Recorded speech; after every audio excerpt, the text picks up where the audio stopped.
Assalamualaikum warahmatullahi wabarakatuh. Welcome back to my channel Marcelina Sinaga. Alhamdulillahirrahmanirrahim, kita masih diberi kesehatan sama Allah. Dan makasih banget udah mau mampir di channel ini. Di video kali ini aku mau sharing-sharing di pregnancy sharing part 2. Mau sharing tentang serba-serbi kehamilan di trimester pertama. Ini aku breakdown trimester 1, 2, dan 3 supaya nggak kebanyakan ya guys. Nah, jadi pertama kali itu aku kan tes pack. Nah, tes pack ini tuh aku saranin tes packnya itu di pagi hari. Kenapa? Karena hormon HCG-nya itu lebih tinggi di pagi hari. Jadi pertama kali pipis di pagi hari itu tes kehamilan. Nah, waktu itu tuh alhamdulillah setelah telat 2 hari atau 3 hari aku tes, alhamdulillah positif hamil.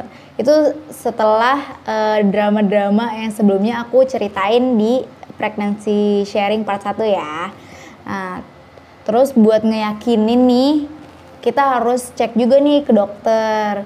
Nah, cek ke dokter ini tuh supaya untuk apa sih? Buat ngeliat apakah emang ada kantung rahimnya.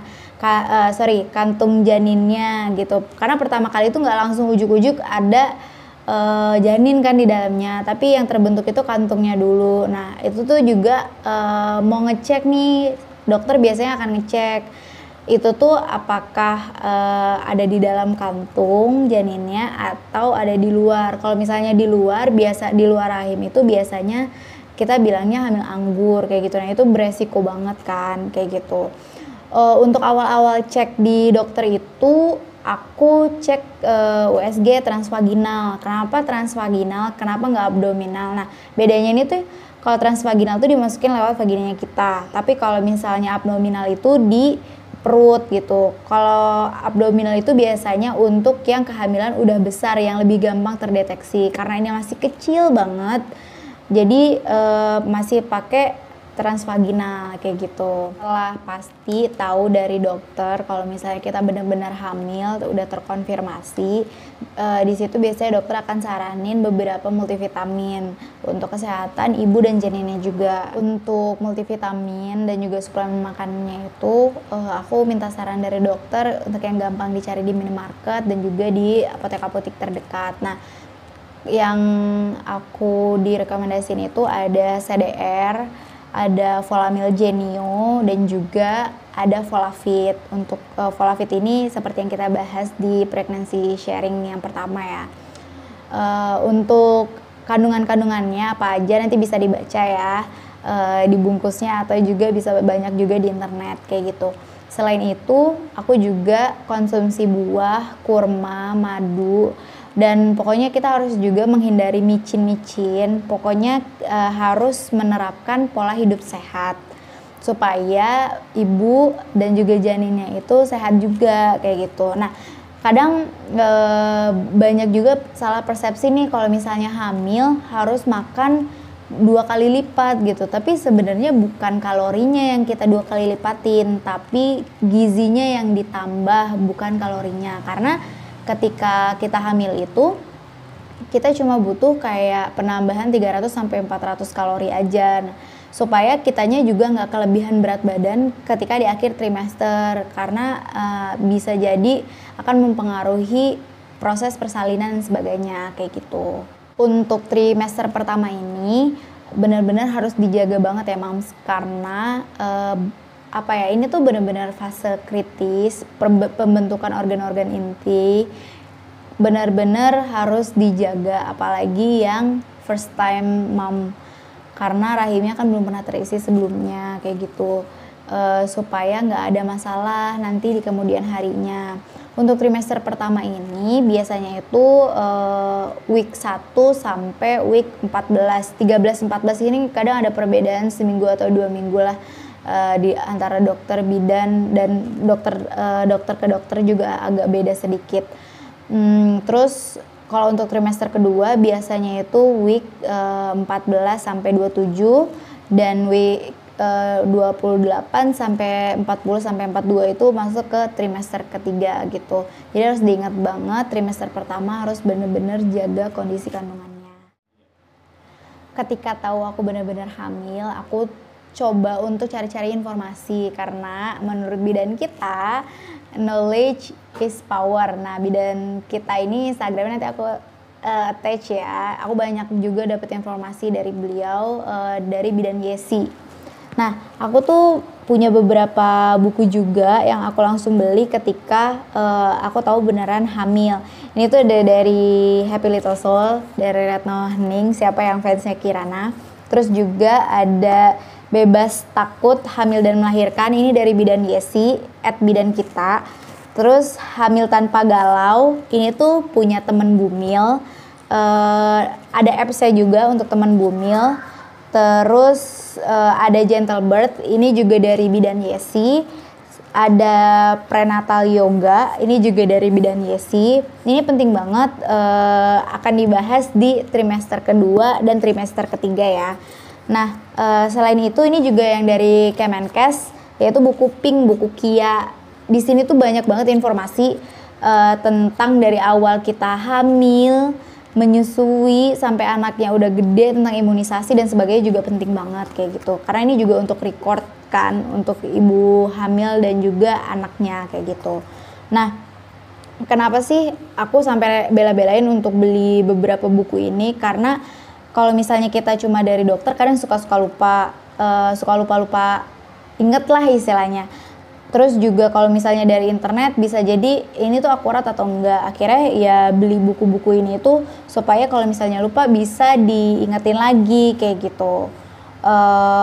Terus mungkin pada notice kenapa aku juga beli Gentle Birth ini, karena aku berharap bisa melahirkan dengan gentle, dengan sangat smooth. Nah, seperti yang aku jelasin tadi, kalau misalnya di buku Hamil Tanpa Galau ini kan dari teman Bumil, aku juga download aplikasinya. Ini bukan endorse atau apa, tapi ini bener-bener aku sharing karena memang bermanfaat banget buat aku dan juga kehamilanku gitu.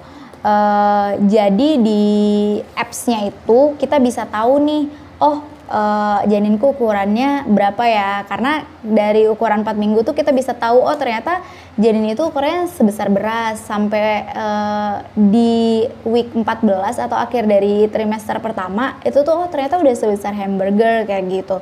Jadi kita bisa tahu banget. Nah, for your information juga, aku juga follow akun-akun kayak Gria Bunda Sehat, Bidan Kriwil, terus juga Bidan Kita. Nah, aku juga follow Bidan Eri Tiawaningrum karena Bidan Eri ini tuh deket sama rumah aku, dan emang aku tuh udah follow beliau, Bidan Kita dan lain-lain itu dari sebelum aku menikah kayak gitu, karena aku pengen banget untuk hamil dan melahirkan di Bidan Eri supaya bisa lahir normal, gentle birth lah istilahnya kayak gitu, dan bener-bener dibimbing sama beliau dari awal. Alhamdulillah banget dijodohkan sama beliau ketika kemarin melahirkan Abang Hazik. Aku mau ngingetin juga nih buat moms yang sekarang lagi ada di trimester pertama, kalau misalnya sering ngerasa letih, lesu, kok nggak mood ya, kok sensitif ya dan sebagainya, itu tuh karena hormon progesteron atau hormon kehamilan, juga karena hormon estrogen yang sangat tinggi kayak gitu. Nah, banyak juga ketika kita hamil itu pengen ini, pengen itu, atau orang bilangnya ngidam ya kan. Sebenarnya ngidam itu tuh sugesti. Nah, juga ada sugesti dari keluarga kita atau dari teman-teman kita, udah ngidam apa? Lo ngidam yang aneh-aneh nggak gitu. Jadi kita tuh kepikiran, kok gue belum ngidam ya, atau jadi akhirnya pengen ini, pengen itu gitu. Tapi sebenarnya ngidam itu tuh lebih ke sugesti. Ini bisa juga kalau misalnya teman-teman mau cari, banyak banget artikel-artikel, jurnal-jurnal, dan juga konfirmasi dari dokter-dokter kalau misalnya ngidam itu sebenarnya lebih ke sugesti. Nah, selanjutnya biasanya ada ibu-ibu atau moms yang ada di luar sana, termasuk aku sendiri, ada beberapa makanan yang kita itu sebelumnya itu suka, kok pas hamil itu kita nggak bisa makan sama sekali karena indera penciuman kita itu lebih sensitif daripada sebelumnya gitu. Kayak misalnya nih aku tuh suka makan brokoli sebelum hamil, terus juga makan beras merah juga kan sebelum hamil. Tapi ketika hamil makan brokoli itu bahkan nyium brokoli udah direbus nih, baunya aja itu tuh udah mual gitu. Alhamdulillah sih aku tipe yang ketika hamil kemarin itu bukan yang mual muntah yang sampai kayak gimana gitu sampai bed rest, alhamdulillah enggak. Tapi adalah mual gitu. Terus kalau misalnya si beras merah sama si brokoli ini dimakan itu tuh bisa menyebabkan sampai muntah kayak gitu. Nah mungkin teman-teman juga ada yang ngerasain kayak gitu, boleh sharing ya di kolom komen. Nah Bumil juga harus stay hydrated. Jadi Bumil tuh harus banyak minum air putih ya, terutama selain mungkin kalau misalnya ada yang suka jus atau apa. Tapi yang paling penting itu minum air putih minimum itu 3 liter per hari. Nah saran aku kalau bisa ini botolnya itu yang ukuran 1 liter minimum atau bisa yang 2 liter. Supaya apa? Jadi ketika ini habis, misalnya ini untuk case aku ini yang 1 liter gitu. Jadi kita bisa tahu nih 1 liter udah habis, oh aku masih punya utang 2 liter lagi kayak gitu. Jadi kita bisa terkontrol dan juga kita bisa monitor diri sendiri. Nah juga untuk bumil-bumil yang lagi kerja masa hamilnya, kalau bisa banyakin gerak gitu. Apalagi yang duduk di kantor atau yang lagi WFH bener-bener natap layar. Setidaknya setiap 30 menit sekali atau maksimum 1 jam sekali itu gerakin kakinya, atau sambil kerja bisa gerakin kakinya, stretching supaya badan tuh nggak kaku-kaku banget, dan juga stay healthy. Untuk bumil kita juga harus menghindari stres. Nah salah satu cara untuk menghindari stres adalah komunikasi sama suami, sama mertua, sama orang tua, adik, kakak, pokoknya semuanya yang involved di kehidupan kita. Bahkan temen juga, supaya apa? Supaya kita tuh bisa manage stres kita. Karena ketika kita stres, itu akan mempengaruhi pertumbuhan si janin kita juga kayak gitu. Pokoknya harus benar-benar bisa manage stres. Kalau misalnya ada kepikiran stres apa sedikit, kalau bisa di-distract. Atau kayak kalau misalnya aku pelajarin dari buku-buku ini, kita bisa ngewarnain atau bisa ngegambar atau kita bisa bikin gratitude journal dan sebagainya. Selain itu, aku biasanya selalu ngobrol dari awal, ngobrol sama baby. Penting banget untuk ngobrol sama baby, kasih afirmasi positif supaya yang happy itu gak cuma bundanya aja punya baby gitu, tapi babynya juga bahagia. Nah kasih afirmasi positifnya, nah tumbuh kembang yang baik ya, nah jadi anak yang soleh dan soleha, yuk semangat yuk berjuang bareng bunda ya, kayak gitu. Pokoknya bener-bener dikasih afirmasi positif. Dan yang ngobrol itu jangan cuma kita sendiri, kalau bisa suami juga ikut, ibu, bapak, mertua semuanya juga kalau bisa ikut supaya oh kita tuh ngerasa disupport loh, oh kita tuh ngerasa ada yang ngedukung terus kayak gitu. Pokoknya supaya kita happy terus deh. Nah mungkin segitu dulu ya guys. Sebenarnya masih banyak banget yang mau aku bahas. Tapi kalau misalnya ada teman-teman yang mau nanya tentang trimester 1 ini, ada apa aja, bisa di kolom komen. Insya Allah pasti akan aku jawab sesegera mungkin kayak gitu. Kalau misalnya dari teman-teman juga mau nanya lewat Instagram juga boleh, @sinagamarcelina. Di situ juga insya Allah akan aku balas juga.